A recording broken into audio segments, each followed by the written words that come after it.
Hello, today I'm going to show you how to fix Roblox Error Code 277. Let's start. First of all, open Google Chrome. Now search status.roblox.com.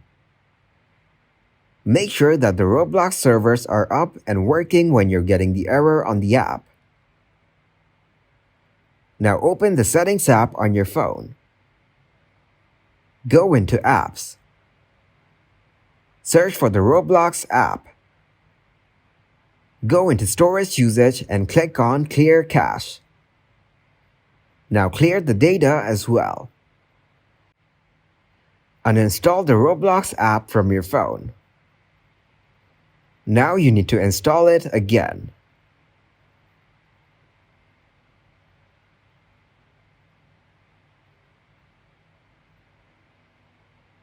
The error should now be fixed. Give this video a huge like and subscribe to get more helpful videos like this. At Explain Me How, we're solving new problems every day.